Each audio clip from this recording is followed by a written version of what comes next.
What's going on? It's JT. I wanted to catch up and do at least one more podcast before the end of the year since I had just carved out time to fix the podcast link that I had for iTunes. I had carved out some time to finish some coding of that thanks to a lot of figuring out what steps I'd missed in the beginning. I had certain podcasts that would show up, others that didn't, and the biggest issue was after removing the videos, because I didn't want to put the YouTube videos on iTunes because it's just the logo with some effects going on. I wanted to have an audio only because that makes it easier for, it kind of makes it no more, it makes it a lot better, I'd say. You don't need a video file of my logo.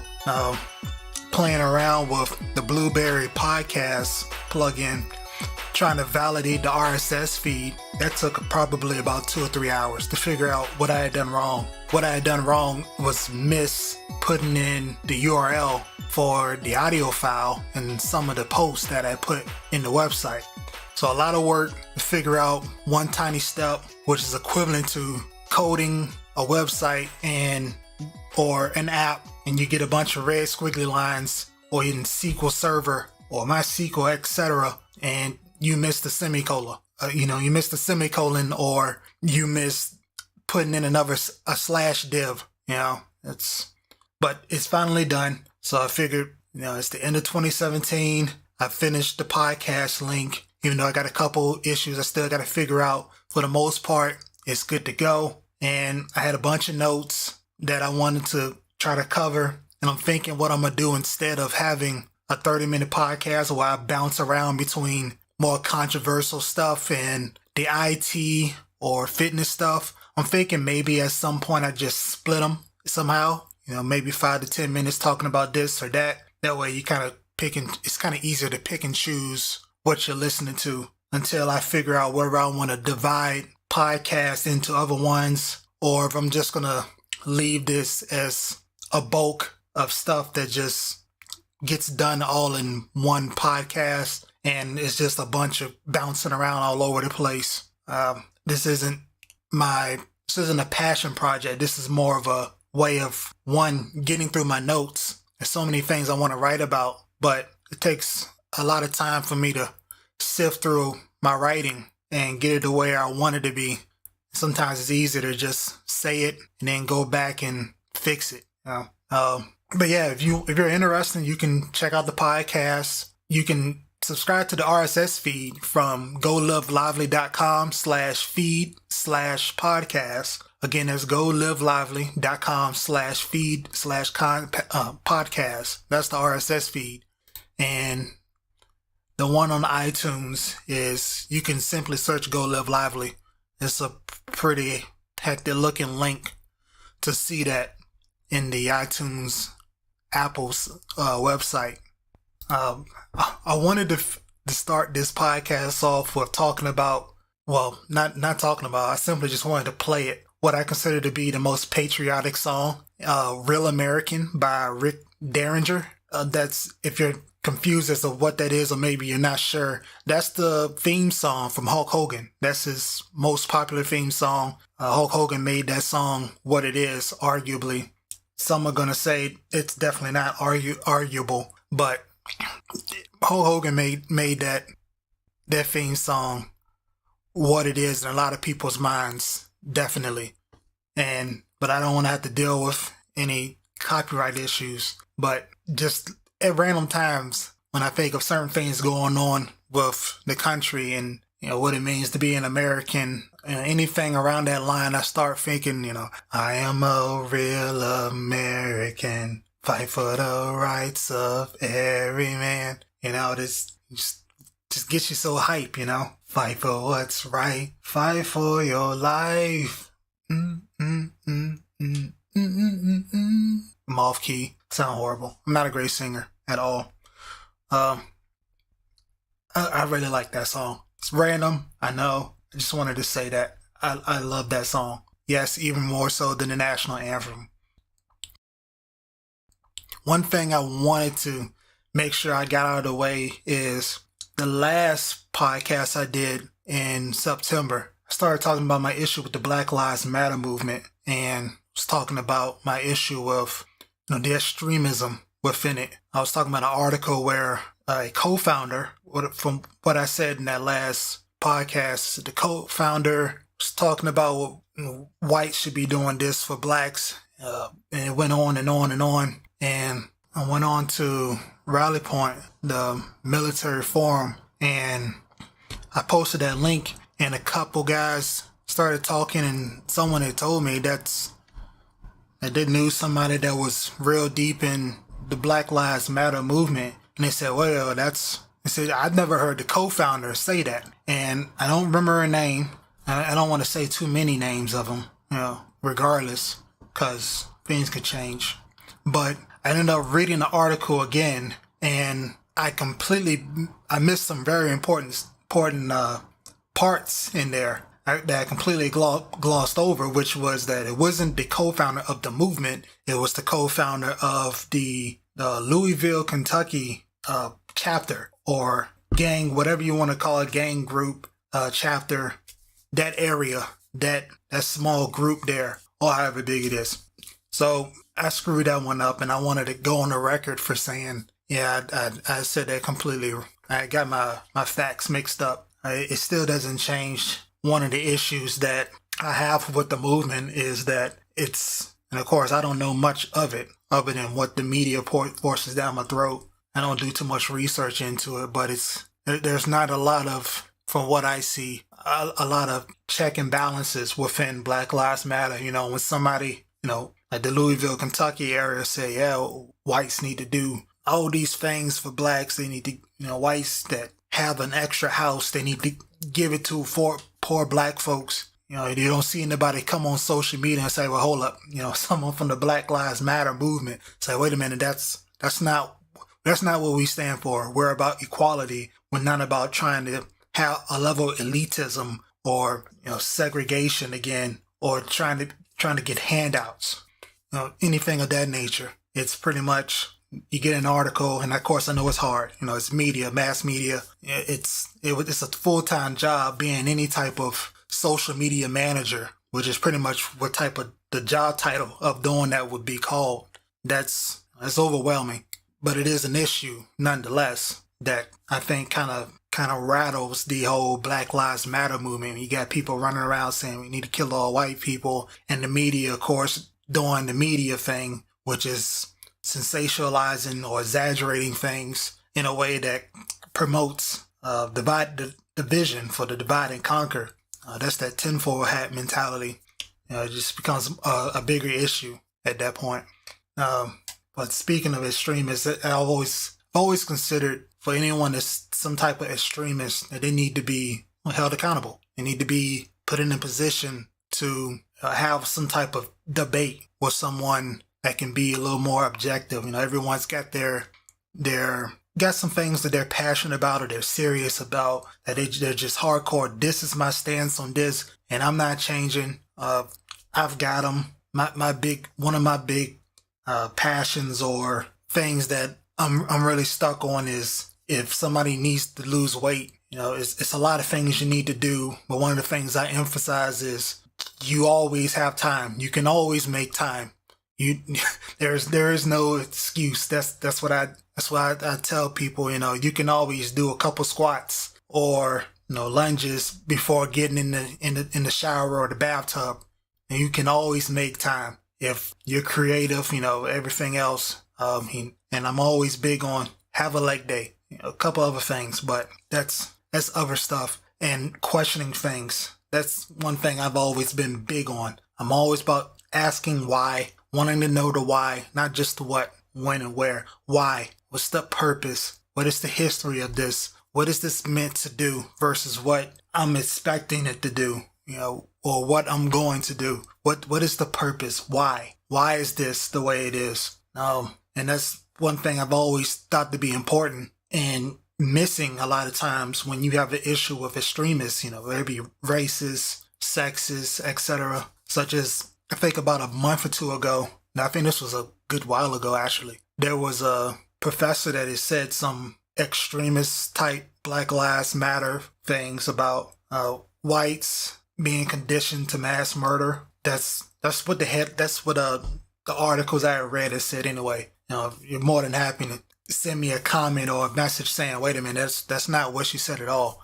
This isn't me speaking on research that I had done. This is an in passing thing. So take it with a grain of salt or get upset and correct me if you feel the need. And I think they fired her for that. What I would have liked to see, and of course I'm speaking from way on the outside, again, not having much information into the specifics. If she said those things in a classroom, something like that inside a classroom. Have them ask her questions. Have the students ask those questions. That way, students get a better understanding of, at the very least, why someone would think like that. You see the memes on Facebook and Twitter when people say that everyone's so comfortable with not knowing or understanding, and it's to the point where people, we avoid controversial topics instead of trying to find a way to embrace them, stumbling through trying to figure out how to have the conversations about such things, the sexism, racism. Those things are kind of important. At some point, we need to be able to talk about those things more often, because there's a lot of dialogue, a lot of conversation, a lot of knowledge and perspective, points of view that aren't heard often enough, because you have to sift through so much junk to find it, or is normally sensationalized in a way where it kind of divides people. And one of the things I've always, actually I might even go so far to cut that one out in the audio editing. But one thing that I think is important is that if you're going to have a strong stance on something, you understand the other side of the seesaw. I said earlier that I'm big on, there are no excuses for working out. You can do something, you can make the time. At the same time, when I say that to someone, I try to make it known that I understand that you are, a mother of 3 kids. You have a lot of going on with schoolwork, or work is mentally draining for you. And, everyone's got different things everyone's got things they're dealing with. Everybody has their own struggles. You don't know everything that everyone's dealing with. But it's one of those things where you have to find a way to hit that balance. If you're going to say, if I tell someone, hey, there's no excuse, you can find the time. At the same time, in somewhere in that conversation, I'm going to start asking questions about what are you doing when you're not at work?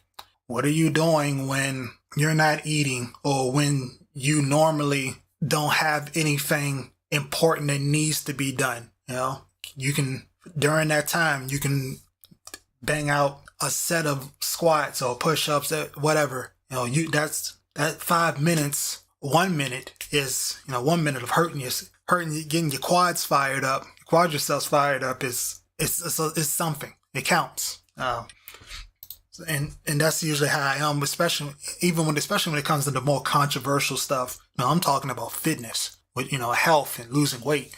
When you start talking about racism, or what is the issue between blacks and whites, if I start talking about someone judging me based on being black, African American, African descent, colored, whatever you choose to give me, whatever category you choose to give me, that's more specific than simply American. There are always stigmas from the media. I'm gonna be a thief, I'm not gonna be a father, all that other stuff.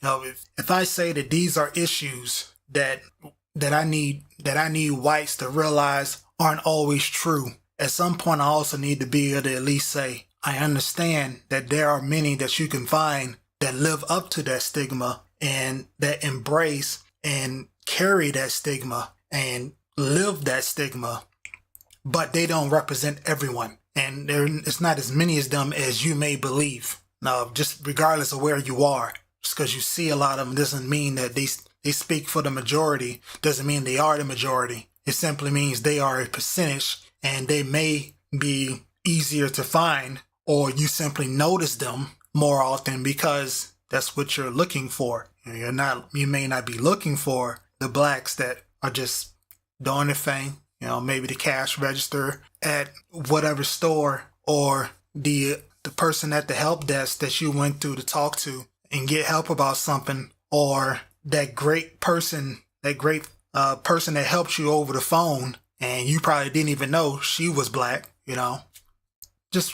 But, going back to it, if you got a hard stance on something, at some point it helps to be able to talk with someone that's maybe on the opposite side, helps to be able to at least try to understand them, helps to acknowledge it, Same thing with the feminism thing. I understand that females for history, throughout history have been in many ways inferior to men as far as socially. They've been treated as inferior many times. And now that it's, all this empowerment and everyone's all about equality and trying to, equality and equity, the feminism thing, which I'm still not too sure what it is. I'm not looking it up right now. But I understand the thing of females deserve more respect and be respected as people. And I don't have an issue with that. The issue that I will have, of course, would be that they need to speak up for and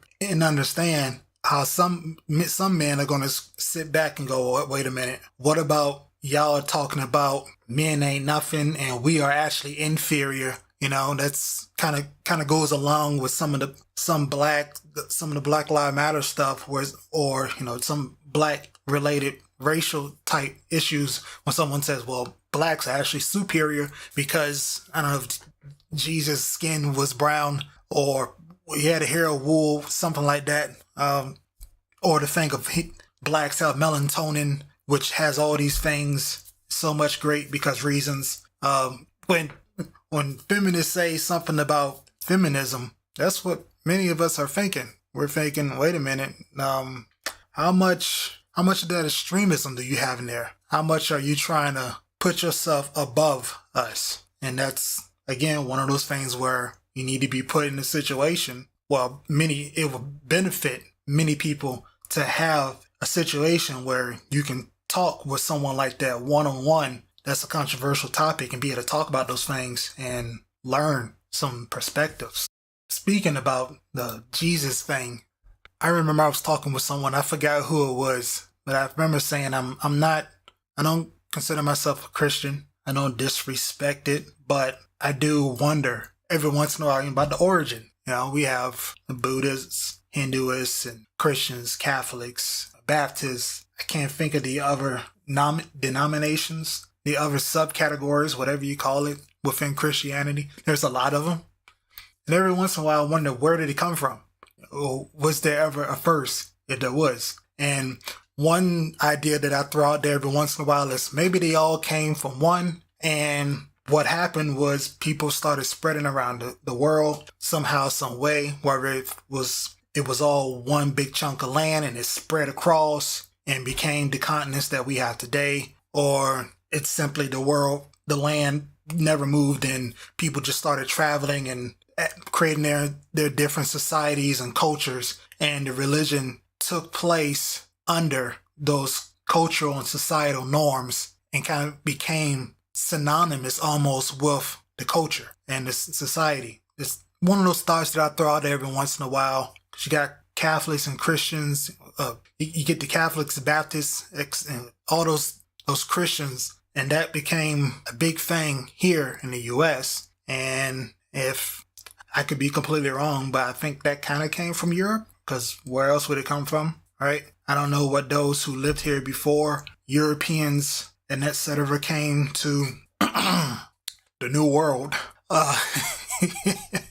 But it's interesting to think, what if they all just came from one and it's simply another aspect of the divide and conquer? Why is it that a Christian doesn't want to hear anything a Muslim has to say simply because of that religion? That kind of bothers me more because of a lot of the things that have been going on, regarding the terrorism aspect and issues with people coming from primarily Muslim countries and areas to America, or the ISIS thing, and suddenly Muslim and terrorists, ISIS, all of those, for a lot of people, it became synonymous. One of those sensationalist things just blows my mind when someone actually says that. And I wonder if they're serious. And they go, yeah, want to be bothered with no Muslim. Might blow the place up and I scratch my hand. Go, wait a minute, that's you really think that? Are you serious right now? Yeah, let me know. I'm curious. All of a sudden,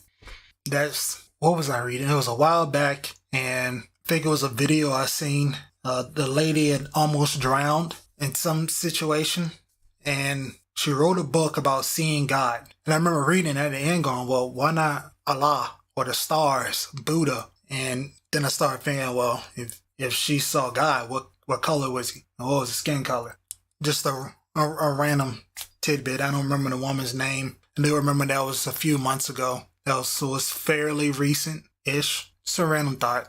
Why worry so much about judging so strongly off of their religious preference? Especially when you think of the fact that so many people, well, I'm speaking for myself, so many people I know consider themselves Christian, and a lot of them are kind of elitists with that. You need Jesus. Wait a minute. You just got finished doing these things, and now you're talking down to me about I need Jesus. That's not leading anyone to Christ. And what about what you're doing? Why would I need Jesus to be able just to feel comfortable saying that to somebody else? There's probably a little bit more reading I could go into with that, but I just want to, for now, leave that a little bit out there. I want to talk about a few health and fitness type things. I'm going to start off with saying I'm still using Micronamin products. Their protein and pre-workout are amazing. I'm still enjoying and reaping the benefits of using it. As far as in the gym, mass gain, strength improvements, overall, no complaints. I enjoy it. I got curious a while back, and historically, maybe I shouldn't say that, but usually chocolate isn't the best tasting. It'll taste okay, but it's not gonna be anywhere near the same as having a Hershey's bar and melting that. But I had the Micronamin chocolate protein powder, and I started using it in soy milk because I read this article.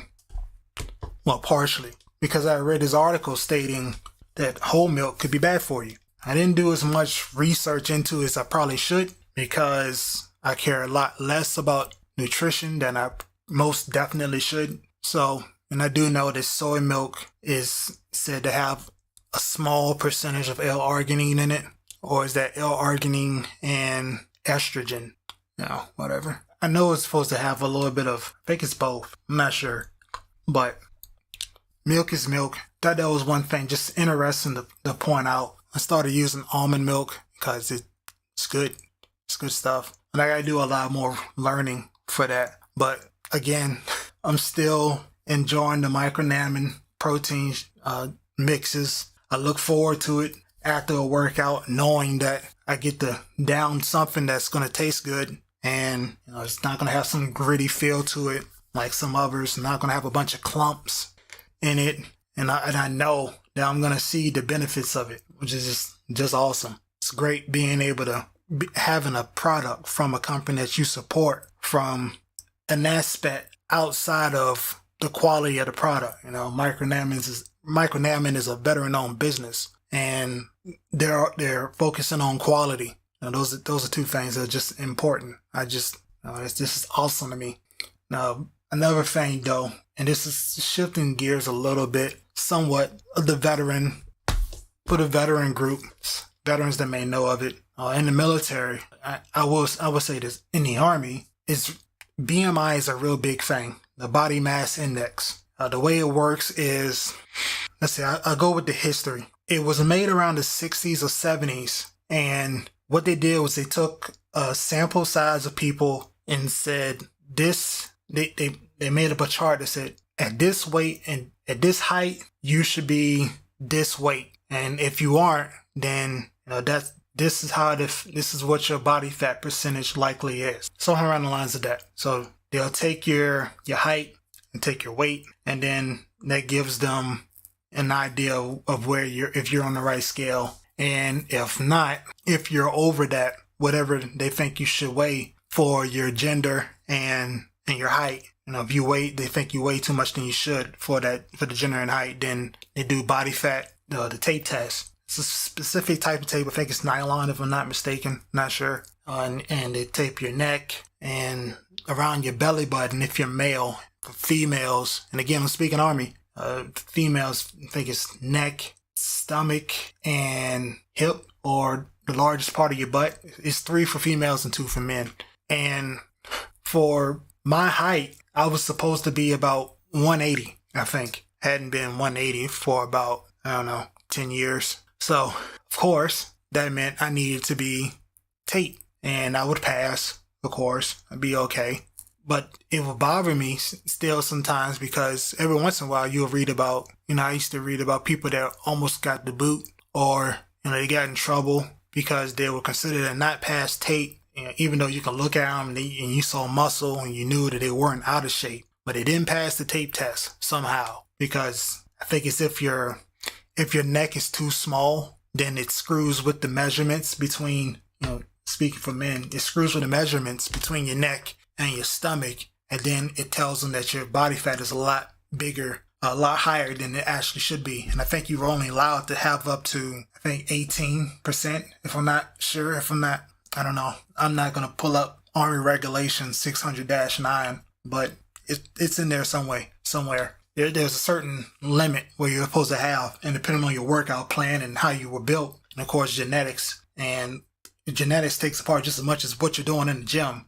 Some people could fail the tape test, and you could look at them and say, well, you could probably pass a bodybuilding test or whatever you call it, competition, bodybuilding competition, but they could still technically fail tape. And keep in mind, this is the 60s and 70s was around the time that weight training had finally become a thing. Actual weight training for strength and size and mass, and people knowing how to do it right, instead of just exercising and using those crazy machines that they show you every once in a while on the Facebook videos about how women used to get in shape and improve their body appearance and all that good stuff. And every once in a while I just think it needs to be redone, it needs to be updated or be chunked all together, because someone's height and weight doesn't tell you the full story. And a lot of people know that. There's still people that think that muscle and fat can actually turn into one another for some reason. There's still issues where people look at the scale and the number and think that that's the story. Well, I gained a pound, so apparently what I've been doing this last week in the gym isn't working. But then if you ask them to look in the mirror, they may say, well, I can't see much change. Or better yet, looks like I may have gotten a little slimmer, but I've gained weight, and I don't want to gain weight. Women, from what I've seen, are especially guilty of doing that. Worry so much about a weight, a specific number, instead of how they feel and how they look. Knowing that muscle is about, I'm not mistaken, I think it's about 2-point-something pounds heavier. Now, if you got a fistful of muscle in one hand and a fistful of fat in the other, and the muscle is going to be about twice as heavy, and it's going to be a lot slimmer. That's the lean muscle mass, they call it. And that's usually one of the first things I have to tell someone when I when I help somebody lose weight. It's one of the first things I have to tell them. Say, look, you can gain a few pounds once in a while, or your weight may stay the same, and you can still get slimmer, which is still progress. The number isn't everything. There's also the eye test. What do you see? How do you feel? How do your pants fit in your shirt? How more active do you feel at any point in time now? More muscle mass means a higher resting metabolism, which means now you cannot be doing anything at a certain amount of time and slowly killing some of that weight. That's, the BMI thing used to annoy me. I remember the first time I did a tape test after basic and AIT or A school. I remember somebody, the operations sergeant, I'm not going to say his name, but I remember him. After the PT test, I came up into the office where he was doing tape tests for all the quote unquote fatties. And I walked in there. He said, "What are you doing in here?" I said, I'm here to get a tape test. And he said, "Get the F out of here." That's, Just roger that. Oh, no. I shouldn't have said it. That was the second time. I'd done it. The first time, he said I didn't even come up on the scale. Well, there's certain apps you can use to tell you how big someone's body fat percentage. And now you got the smartphone apps, which is awesome. But, at one point it was just using the paper or the form, or what was it? Lotus forms or something like that. And I think I didn't come up on the scale. So the second PT test, I think it was, came into the office again, because I, of course, failed height and weight. I was not that 180 something pounds, whatever I was supposed to be. And he said, get out. And that was that. So this another thing. If I needed to wrap this all up in a tidy bow, I'd say don't worry too much about how much you weigh. Simply, you don't prioritize your weight. There's plenty more important things to worry about than simply weight, which would be, how do you look? How do you feel? Does anything seem to get smaller? Because you can gain and lose weight and not always notice. I've gained up to 10 pounds at times, and sometimes somebody else will come mention it to me. Say, hey man, you been going to the gym more often? And I'm scratching my head going, well, I switched the workout plan, but that's really about it. I say, yeah, you got a little bigger. No, I haven't. Yeah, you did. I go find a scale and, oh, well, I did. I'm not paying attention to the scale. I simply I failed the eye test. And you can make certain progressions and not really know it. Just a tidbit, the BMI thing. People, if you're looking to lose weight, don't focus on how much you weigh. Trust your eyes every once in a while. Trust how the clothes fit, and understand that muscle and fat aren't the same thing. Understand that progress can and many times should come slowly. You shouldn't be expecting to lose 10 pounds in a week. I don't think that's usually healthy to do that. Usually you aim for about a pound or two a week. So just random thoughts. One thing that's seemed consistent doing tech support, one of the things you see is that many times people will lie, or they simply won't give you all the information that you may need when they're asking you to help out with something. I saw it in the military, and I see it now. Well, in my IT job now, it's the same thing. See it when friends are asking for help with something dealing with their computer or the internet, something like that. Many times it's the same thing. Many people will not give you the right information. And I want to be one of the guys that goes on the record for saying, try to give all information that may be relevant, that you think would be relevant when you're asking for help with something, whether it's your website, your computer, your internet, or anything. That's general information, general advice when you're asking for somebody to help you fix something. Tell them if talking about tech support, tell them what the last thing you remember doing before you had this issue. Don't tell them, I don't know. You just start working. There's these things called logs. Oh, what was in the military? Somebody would say, hey man, computer ain't working. Need you to come fix it. It's important. And then I get there and the thing's locked down and can't do anything on it because the network shut it down for not being up to date. And I say, hey, did you restart your computer? Yeah. Well, when? Soon. Recently. You got logs you can look at. I don't remember what it's called because I'm not running Windows, but there are logs you can look at that tell you how long the computer's been running, and which would tell you the last time somebody restarted the computer. Be straightforward and answer those questions. Somebody asks, "What's the last thing you remember doing?" I don't remember what I did before my website stopped working. No. Since you just installed this plugin. Oh. Disable this plugin and the website works. I asked somebody with help with their computer and they say, yes, what's the last thing you remember doing? I don't know. Well, it seems like it's got a virus. And according to your history log, you were looking at some suspicious stuff. Oh, I don't know how they got there. Okay, well, that's the issue. And you might need to wipe your hard drive and start over.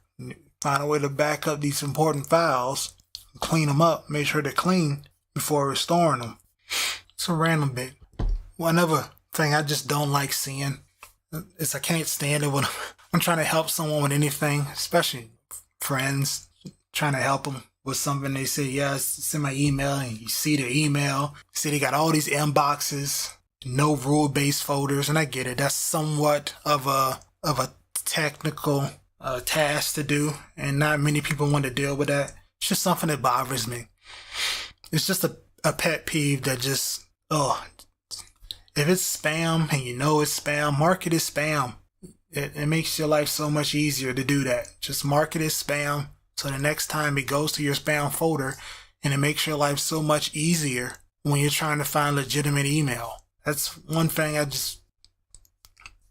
this bothers me. You're trying to stay up to date on stuff, but you have over 300 emails, and about half of them are spam, junk, because you just ignored them. Confuses me how people can do that.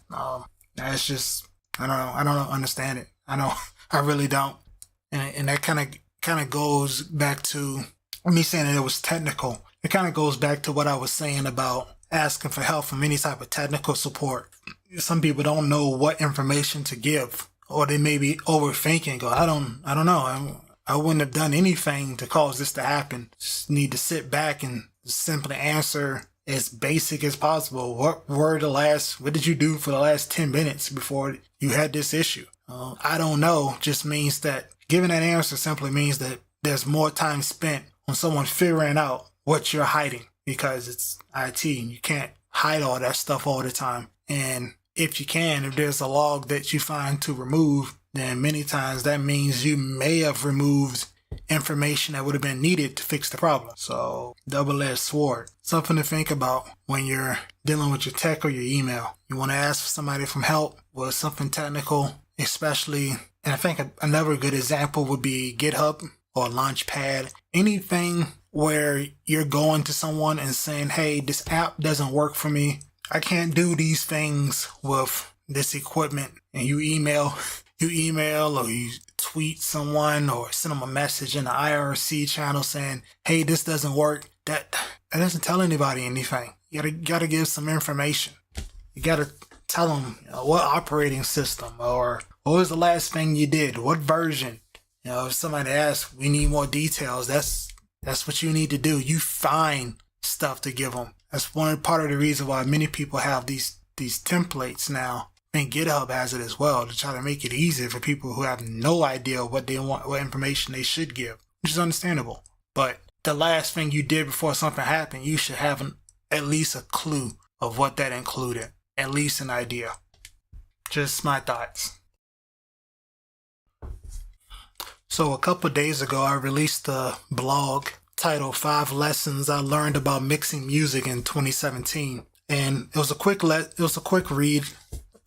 In summary, it simply talked about the importance of bass and kick side chains, having sources for feedback, knowing that knowing how to mix bass and kick down isn't good enough all the time. Sometimes you need something that makes it more audible in small speakers, such as Waves Max Bass. That's a plugin I've mentioned in the blog as well. Using vehicles to test my mix downs, and Pro Audio Files. It's a website for helping music producers and engineers figure out how to make the most of recordings. And the lesson I learned from them, the biggest lesson I learned from them was, it's very helpful to mix in audio, in mono every once in a while. Take a stereo mix, smash it into a mono mix, or turn one of your speakers off and just listen to it on its own. And while writing that, one of the things that was on my mind the entire time, even when I finished up with adding a video from one of my favorite movies, what's it called? Hustle and Flow. The movie clip was Whoop That Trick, but the movie was Hustle and Flow. One of the things I kept thinking about was how much music I have, and how, for the last 2 years, when I release some music, I say something about how long it's been since I've had that, created. How long have I had that done? The music, that is, not the mix down. And every once in a while, the entire time when I'm writing that, I'm thinking, man, that kind of dealing with that looking back too much sometimes, thinking, man, I got a lot of work to do, trying to catch up on getting this music out there. And, it just bothers me sometimes thinking how much it would suck how much music I'd like to be able to share and have done, and hoping that music can help somebody, even if they're using it to for their own underground tracks or background music, and just wanting to be able to get that music out there. For me to be able to see my progression out there and get more feedback, of course, because the more music I put out, the more feedback I get. So every track gets better in a way, in some way, shape, or form, because I've learned something new since the last one I completed. At least that's the goal. And I think about it every time I write something dealing with music. How much will I be able to share? Because I have such a large archive of music that I've created. And of course, not all of them are meant for a rapper, a singer. Some of it is just jingles. But wanting to get that out there for whoever who may use it, whether it's on the Creative Commons or anything else. Just some things I'd be thinking about sometimes, Every once in a while I get on Rally Point, the military forum, and somebody will ask about transitioning from the military into the civilian workforce and how to get their next job, their first civilian job after the military. And people are going talking about your network, your LinkedIn profile, your connections, your resume, CV, professional photo. LinkedIn needs this, that, and the third. Your social media profiles need this, that, and the third. Your online profile, or pretty much simply put, when someone Googles your name, looks your name up in any search engine, what comes up, cleaning that up as much as you can, that's a lot of effort. And I say plenty of those things too, but one of the things I'll tell from my personal experience is that I got the most calls back from job fairs. At this point, I'm not sure how much of that was because of my level of technical expertise